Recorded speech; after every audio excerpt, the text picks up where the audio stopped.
Hello everyone, অসীমার কিচেনে আপনাদের সকলকেই স্বাগত।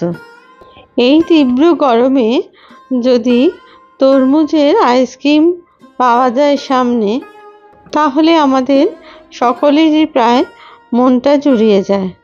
আর সেই আইসক্রিম যদি ঘরে বানানো যায় তাহলে তো কথাই নেই। আমি আজকে সেই তরমুজের আইসক্রিমের বানানোর রেসিপি নিয়ে এসেছি। এখানে আমি 2 কিলো সাইজের একটা তরমুজ কিনে এনেছি। তার অর্ধেক অংশটা প্রথমে আমি কেটে এটাকে টুকরো করে রেখে নিয়েছি। এইবার এই তরমুজের টুকরোগুলোকে মিক্সার জারের মধ্যে দিয়ে তরমুজের পুরো জুস বার করে নিতে হবে। তবে বীজগুলো যেন পেস্ট না হয়ে যায় সেদিকেও একটু খেয়াল রাখতে হবে, কারণ এই তরমুজের জুস দিয়েই আমি আজকে আইসক্রিমের রেসিপিটা বানাবো। জুস হয়ে গেলে সেটাকে ছাঁকনির মধ্যে দিয়ে আমি প্রথমে ছেঁকে নিলাম। আর নিচে দেখুন একটা ফ্রাইং প্যান বসিয়ে দিয়েছি, তার মধ্যেই রসটাকে আমি ছেঁকে নিচ্ছি। এই রসটাকে প্রথমে জাল দিয়ে নিতে হবে।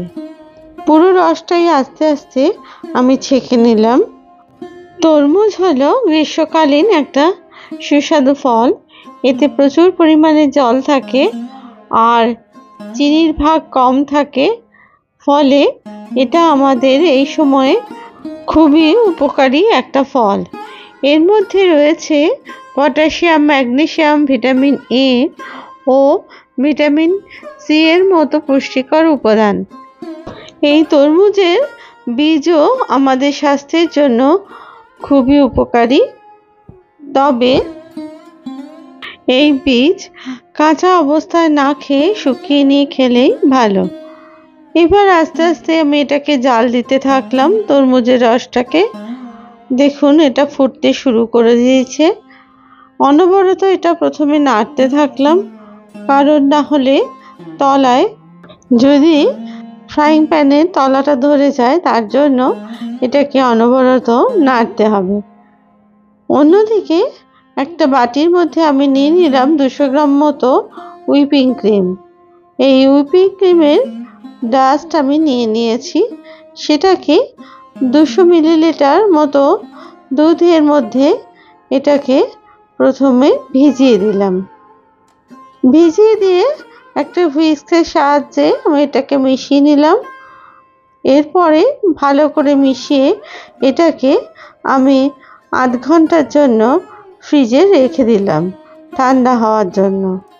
অন্যদিকে আমি একটা ছোট বাটিতে 1 চামচ মতো কর্নফ্লাওয়ার গুলে নিলাম জল দিয়ে।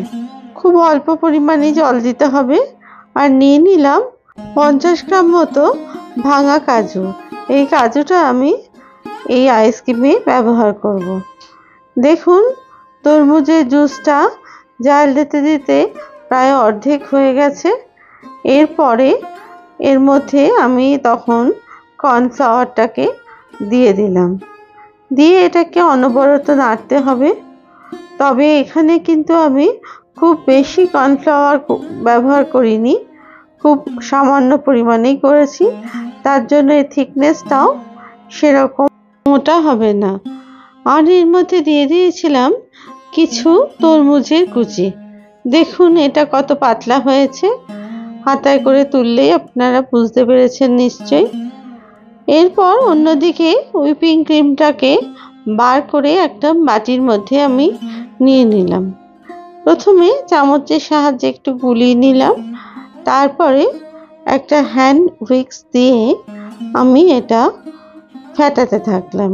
এই হুইপিং ক্রিমটাকে অবশ্যই হ্যান্ড মিক্সার দিয়ে খুব ভালো করে মিনিট 10 মতো এটাকে ফেটিয়ে নিতে হবে, যাতে করে ক্রিমটা খুব ভালো মতো ফেটানো হয়।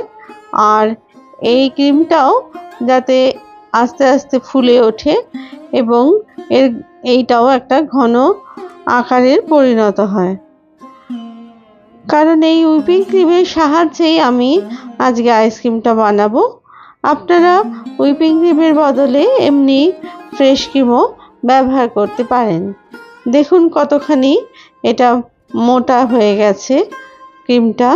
এরপর এর মধ্যে আমি দিয়ে দিলাম 2 চামচ মতো মিল্ক মেড। আমি এর বেশি ব্যবহার করিনি, কারণ হুইপিং ক্রিমের মধ্যেও একটু মিষ্টি থাকে তার জন্য।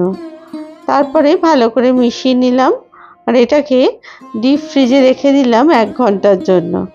1 ঘন্টা পরে বার করে দেখুন এই ক্রিমটা কতখানি মোটা হয়ে গেছে। এটাকে এবার একটা স্প্যাচুলার সাহায্যে ভালো করে আরেকবার মিশিয়ে নিলাম। তারপরে আবার এটাকে হ্যান্ড মিক্সার দিয়ে ভালো করে আবার ফেটাতে থাকলাম। মিনিট 5 ফেটানোর পরে আমি এর মধ্যে এবার দিয়ে দিলাম 1 বাটি মতো তরমুজের যে জুসটাকে জাল দিয়ে রেখেছিলাম ঠান্ডা করে, সেটাকে এর মধ্যে ঢেলে দিলাম। ঢেলে দিয়ে খুব ভালো করে স্প্যাচুলার সাহায্যে এটাকে মিশিয়ে নিলাম ক্রিমের মধ্যে। তারপরে আবার হুইস্ক দিয়ে খুব ভালো করে আরও খানিকক্ষণ ক্রিমটাকে ফেটাতে থাকলাম। দেখুন আস্তে আস্তে ক্রিমটা কত ঘন হয়ে যাচ্ছে। এবার একটা স্প্যাচুলার সাহায্যে বাটির সাইড থেকে যে অংশগুলো লেগেছিল সেগুলোকে ভালো করে ক্রিমের মধ্যে মিশিয়ে দিলাম। তারপরে এটাকে আবার ফেটাতে থাকলাম মিনিট 10 মতো। যত ফেটানো ভালো হবে তত আইসক্রিমটাও স্মুথ আর সিল্কি হবে, সেটা অবশ্যই আমাদের কিন্তু খেয়াল রাখতে হবে। আপনাদের যদি এই রেসিপি ভালো লেগে থাকে তাহলে প্লিজ লাইক, শেয়ার আর কমেন্টস করতে ভুলবেন না। আর আপনাদের প্রত্যেকটা কমেন্টস কিন্তু আমার কাছে খুবই মূল্যবান, আর এটা আমাকে খুবই অনুপ্রাণিত করে নতুন ভিডিও বানানোর ক্ষেত্রে। তাই প্লিজ আপনারা কিন্তু কমেন্টসে আমায় জানাবেন কেমন লাগলো। এরপর ভাঙা কাজুগুলো মিশিয়ে দিলাম ওই ক্রিমের মধ্যে। তারপরে স্প্যাচুলার সাহায্যে ভালো করে মিশিয়ে নিলাম সমস্ত কাজুগুলোকে। এরপর এর মধ্যে আমি দিয়ে দিলাম 1 ড্রপ লাল রঙের ফুড কালার আর দিয়ে দিলাম 4-5 ফোঁটার মতো রোজ ওয়াটার। এই রোজ ওয়াটার দিলে এর গন্ধটা খুবই সুন্দর হয়, যেটা গরমকালে আমাদের খেতে খুবই ভালো লাগে। আর এই ফুড কালারটা সম্পূর্ণ অপশনাল, আপনারা চাইলে এটা নাও দিতে পারেন। আমি একটু রঙটা চেঞ্জ করার জন্য হালকা পিঙ্ক কালারের হওয়ার জন্য এই রঙটাকে ব্যবহার করেছি, আপনারা সেটা নাও করতে পারেন। আর এই রং দিলে কোনো কিন্তু স্বাদের পরিবর্তন হয় না। এরপর হুইস্ক দিয়ে 5 থেকে 7 মিনিট পর্যন্ত এটাকে ফেটিয়ে নিলাম। তারপরে স্প্যাচুলার সাহায্যে সমস্ত উপকরণগুলো ভালো করে মিশিয়ে নিয়ে আমি একটা আইসক্রিমের বাটিতে এটাকে ঢেলে দিলাম। পুরোটা ঢেলে দিয়ে এবার এটাকে একদম টাইট করে বক্সের ঢাকনাটা আটকে এটাকে ডিপ ফ্রিজে রেখে দিলাম 7-8 ঘন্টার জন্য।